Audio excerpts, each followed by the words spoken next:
निष्ठाहीन, कायर और द्रोही मत कहिएगा।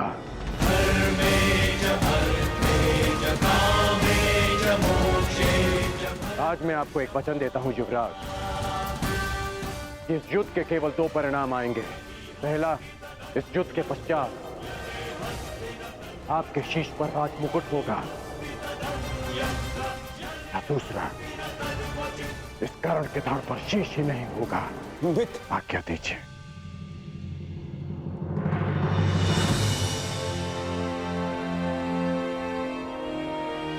क्षमा कर दो मुझे, क्षमा कर दो। मैं उस छलिए के माया से भ्रमित हो गया था मित्र। मैं भीत हो गया था, स्वयं पर से विश्वास खो बैठा था, और तुमसे भी। मुझे लगा कि कहीं वो छलिया मुझसे मेरा मित्र छीन न ले। मुझे क्षमा कर दो मित्र।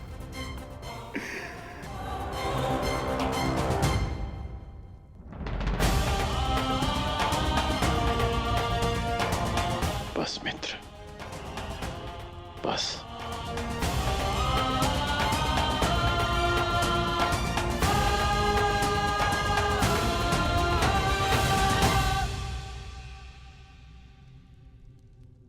मेरे जीवन के अंतिम क्षण तक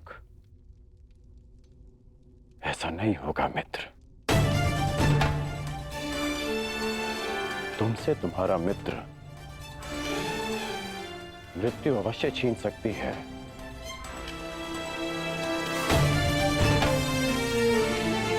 परंतु तुम्हारी मेरी मित्रता कोई नहीं छीन पाएगा।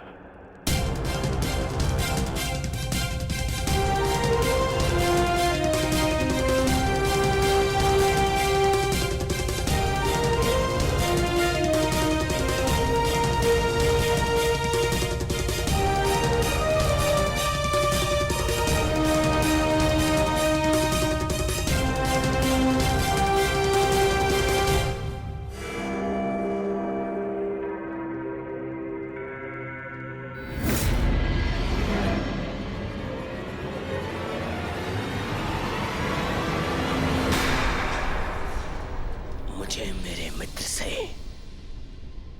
जीवन भर का आश्वासन मिल गया है मामाश्री।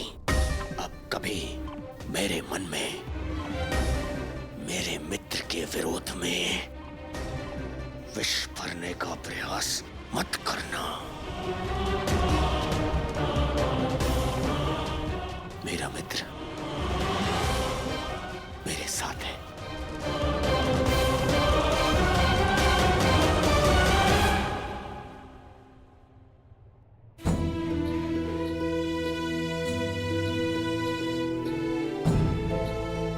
माता शत्रु की हो या मित्र की, माता सम्मान की अधिकारिणी होती हैं। ये भले ही पांडवों की जन्म माता है, परंतु ये तुम्हारी मां समान है। ये मेरी मां समान है।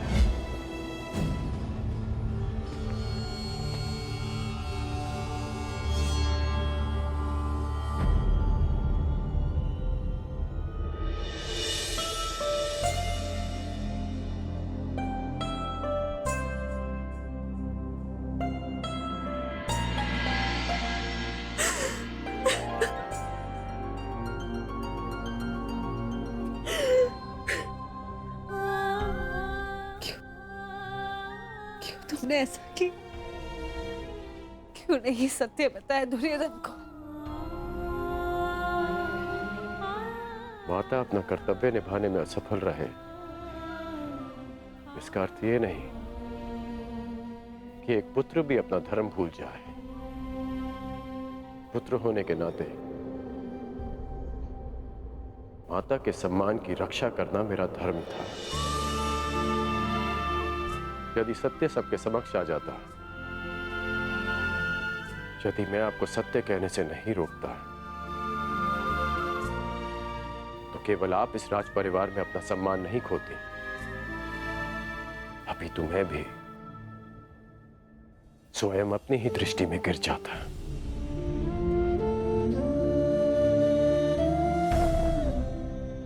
मानता हूं कि मैं आपसे क्षुब्ध हूं, परंतु आप ही का पुत्र हूं ना।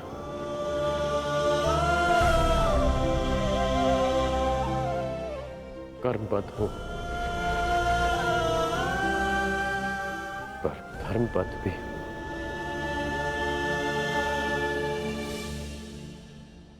कहां से लाए उतना साहस?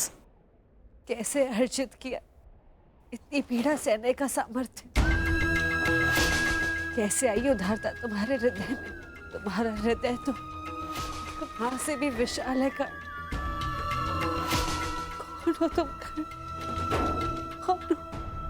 जन्म से सूर्य पुत्र कौन्तेय,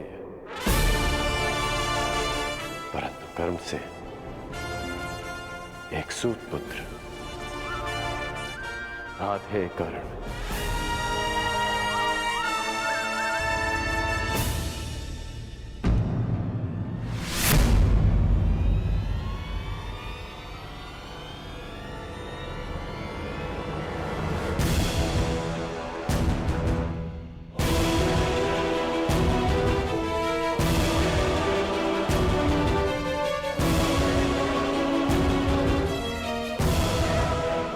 अंगराज,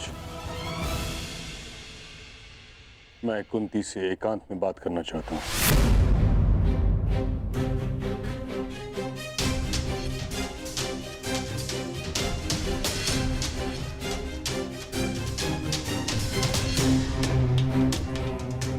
अवश्य।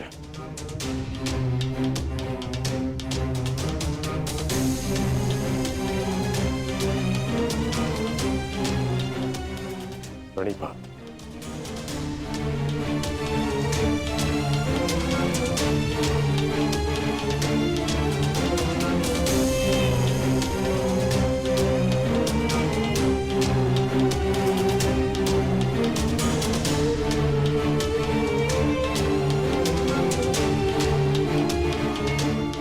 धात्री, क्षमा चाहती हूँ। तुम क्यों क्षमा मांग रही हो पुत्री? क्षमा का पात्र तो मैं स्वयं हूं। मैं एक मां से क्षमा मांगने आया हूं, जिसके पुत्र एक महायुद्ध में फंस गए हैं,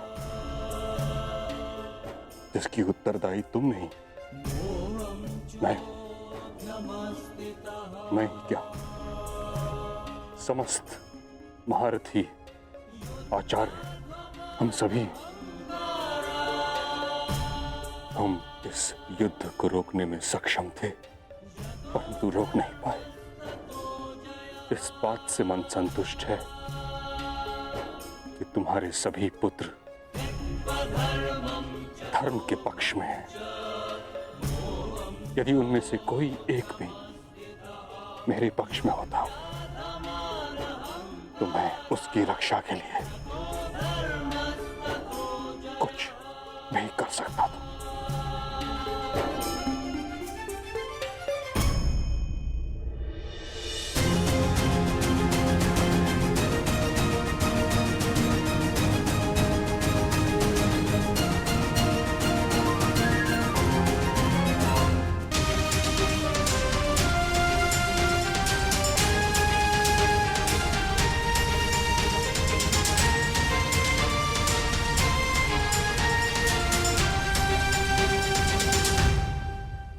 मां प्रेम करती है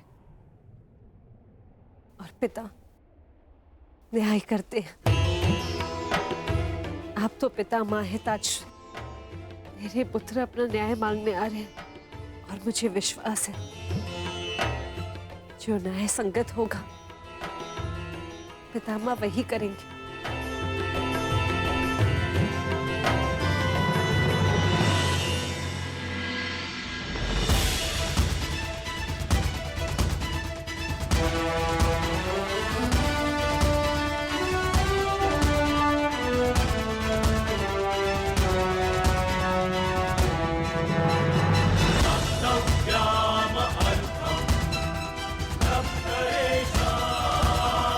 Saraswati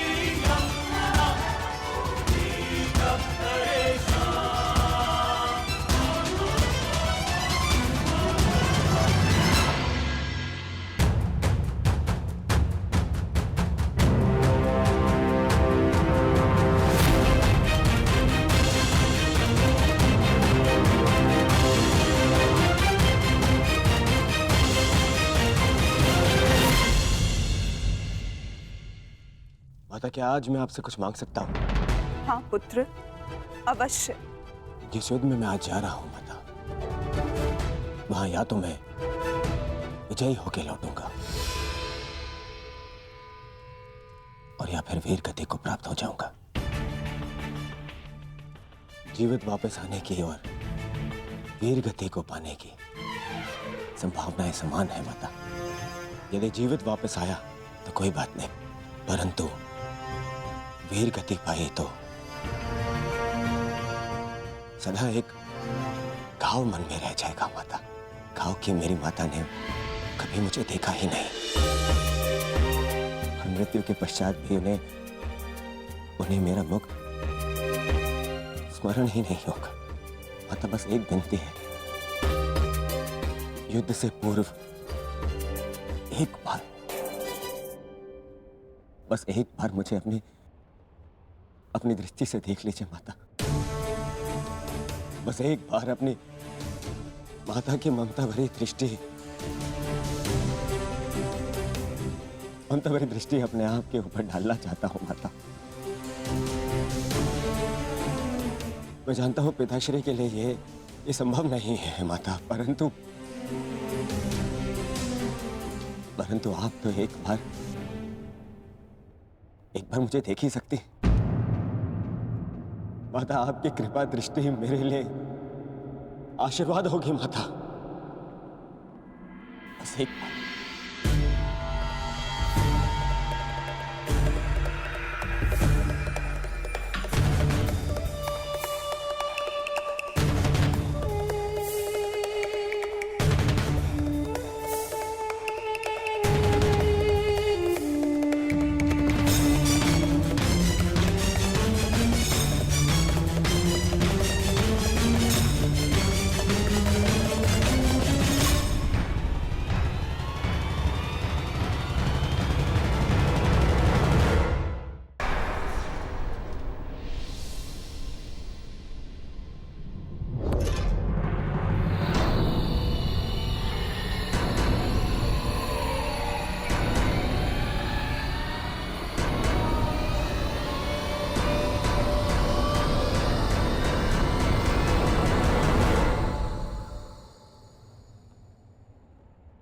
नहीं पुत्र नहीं, अभी सही समय नहीं आया है।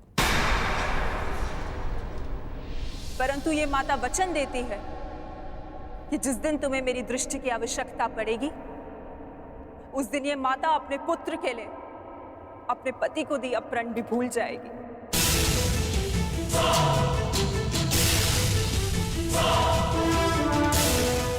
जाओ पुत्र जाओ, जाओ और एक दूसरे का रणभूमि में ध्यान रखना, क्योंकि वहां तुम सब ही एक दूसरे के माता, पिता, बंधु एवं सखा होगी।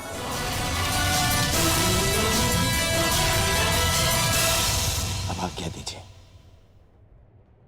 और आशीर्वाद दीजिए। आज मुझे आपके आशीर्वाद की बहुत आवश्यकता है।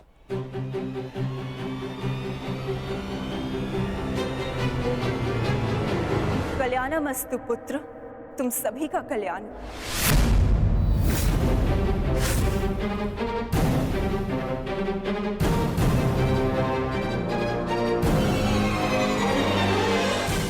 आपने विजयी भव का आशीर्वाद नहीं दिया माता।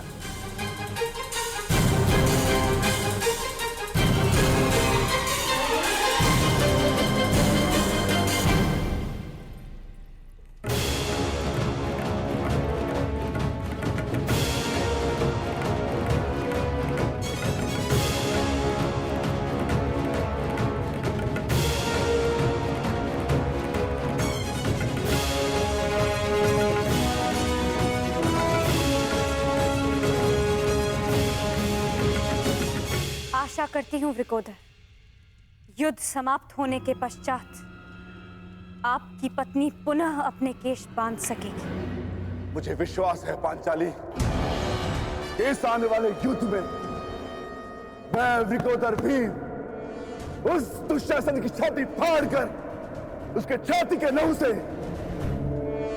तुम्हारे केश सींच पाऊंगा।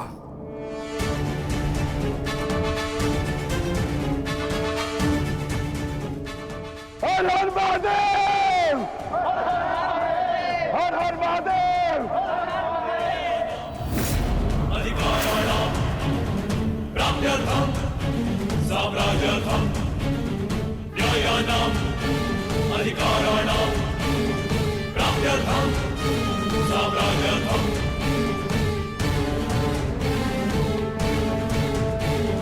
गुरुकलहो क्रूरो वेषः गन्धमिदं सत्यागुल्यः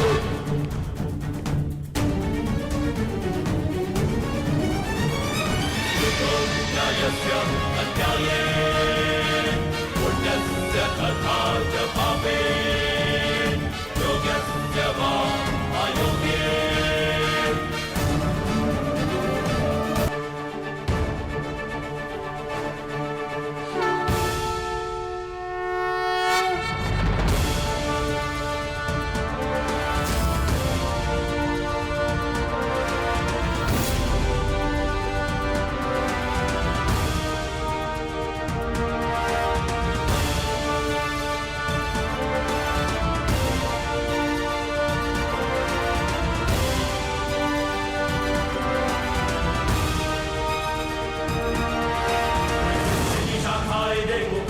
स्वयं को निकली पाप अभिमान की होली देखो डरने को चली पहले पुत्र को आशीष मां की ममता ही छुटे महाविनाशी अग्नि का महाशाप सहे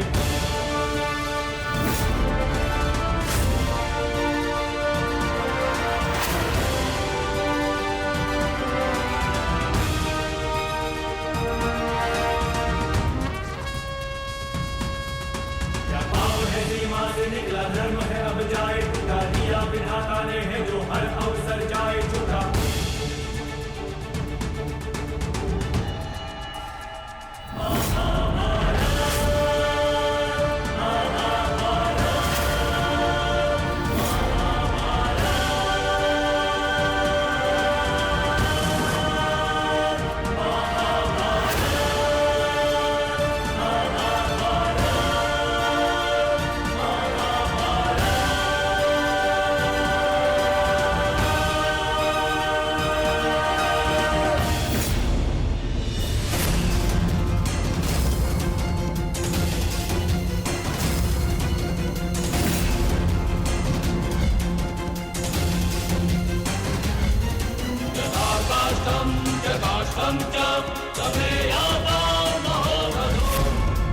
लक्ष्य भेदवान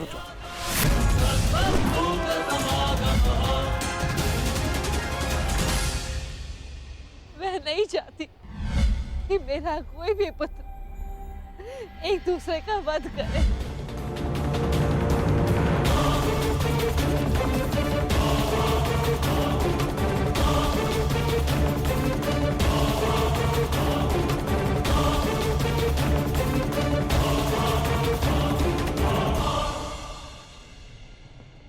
यही युद्ध की विभीषा है।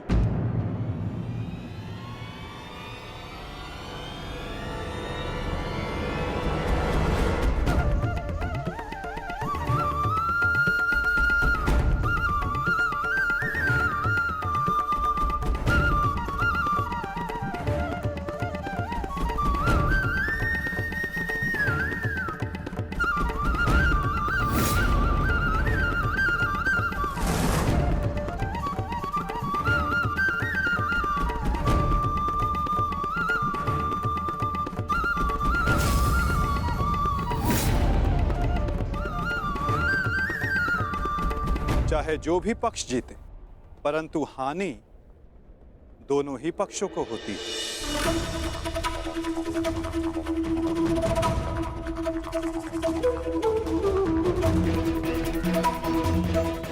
युद्ध की हानि तो उन्हें होती ही जो युद्ध में भाग लेते, और उन्हें भी होती जो युद्ध में भाग नहीं लेते। और अब जो मैं बताने जा रहा हूं, यहां उपस्थित कुछ लोगों को यह ज्ञात है, और जिन्हें ज्ञात नहीं है वो इस बात को जान लें।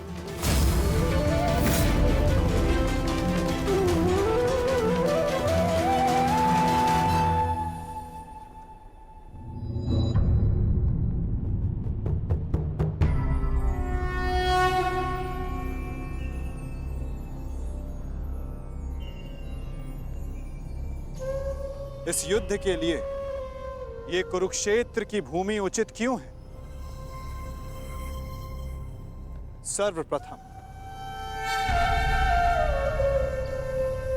ये धरती कुरुवंश के अधिकार में आती, इसलिए इस धरती पर कौरव और पांडव इन दोनों का समान अधिकार है।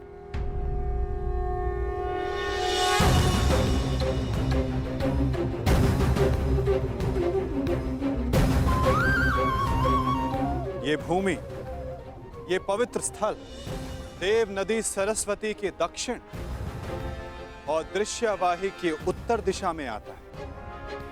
ये भूमि, ये भगवान परशुराम के यज्ञ कुंडों से घिरा हुआ है और उन भगवान परशुराम के 3 शिष्य भी इस युद्ध में भाग ले रहे हैं। महर्षि कुरु ने बरसों तक इस भूमि को जोता और देवों से यह वरदान प्राप्त किया कि जो भी इस भूमि पर मृत्यु प्राप्त करेगा उसे मुक्ति मिलेगी, स्वर्ग मिलेगा।